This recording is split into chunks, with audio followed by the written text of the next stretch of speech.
Hello sir, Indian army result ಯಾವಾಗೇ ಬಂತು sir. ಅದ್ರ ಬಗ್ಗೆ ನಮಗೆ ನಿದ್ದೆನೇ ಹತ್ತಾ ಇಲ್ಲ. ಸೊ ಅದಕ್ಕೋಸ್ಕರ ನಾವು ಊಟನೇ ಮಾಡ್ತಾ ಇಲ್ಲ. ಅದ್ರ ಬಗ್ಗೆ ಜಾಸ್ತಿ ಟೆನ್ಷನ್ ಆಗ್ತಾ ಇದೆ ಸರ್. ರಿಸಲ್ಟ್ ಯಾವಾಗ ಬರ್ಬೋದು ಸರ್? 20ನೇ ತಾರೀಕು ಅಂದ್ರು, 21ನೇ ತಾರೀಕು ಅಂದ್ರು, ಯಾವಾಗ ಬರಬಹುದು ಸರ್ ಅಂತ ಹೇಳಿ ಪ್ರತಿಯೊಂದು ಸ್ಟೂಡೆಂಟ್ ಆಯ್ತು ಸೊ ಮೆಸೇಜ್ಗಳು ಮತ್ತು ಕಾಲ್ಗಳನ್ನು ಇವೆಲ್ಲನೂ ಕೂಡ ಮಾಡ್ತಾ ಇದ್ರಿ.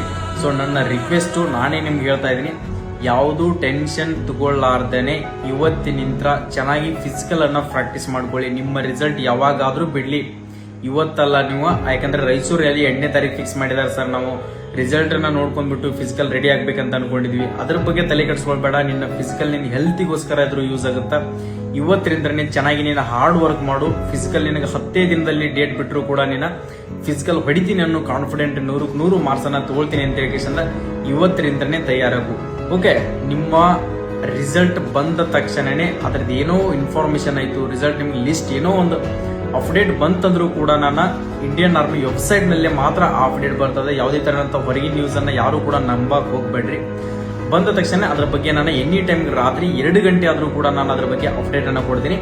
ಇವತ್ತಿನಿಂದನೇ ಅದನ್ನ ತಲೆಯಂತ್ರ ತೆಗೆದು ಹಾಕಿಬಿಟ್ಟು ರನ್ನಿಂಗ್ ಓಡಾಕ ಸ್ಟಾರ್ಟ್ ಮಾಡಿ. ರಿಸಲ್ಟ್ ಯಾವಾಗಾದ್ರೂ ಬರಲಿ, ಅದ್ರ ಬಗ್ಗೆ ಡೌಟ್ ಅನ್ನ ಇಟ್ಕೊಳಕ್ ಹೋಗ್ಬೇಡ್ರಿ. ಓಕೆ, ಈ ವಿಡಿಯೋನ ನಿಮ್ಮ ಸ್ನೇಹಿತ, ನಿಮ್ಮ ದೋಸ್ತ ಇದ್ದಪ್ಪ ಅಂತಂದ್ರೆ ಅವನು ಕೂಡ ಕನ್ಫ್ಯೂಸ್ ದಲ್ಲಿದ್ದ, ರಿಸಲ್ಟ್ ಕಾಯ್ತಾ ಇದ್ದಪ್ಪ ಅಂದ್ರೆ ಅವನಿಗೆ ಕೂಡ ಈ ವಿಡಿಯೋನ ಶೇರ್ ಮಾಡ್ಕೋ. ಓಕೆ, ಎಲ್ಲರಿಗೂ ಆಲ್ ದಿ ಬೆಸ್ಟ್, ಒಳ್ಳೇದಾಗ್ಲಿ. ಜೈ ಹಿಂದ್, ಜೈ ಕರ್ನಾಟಕ.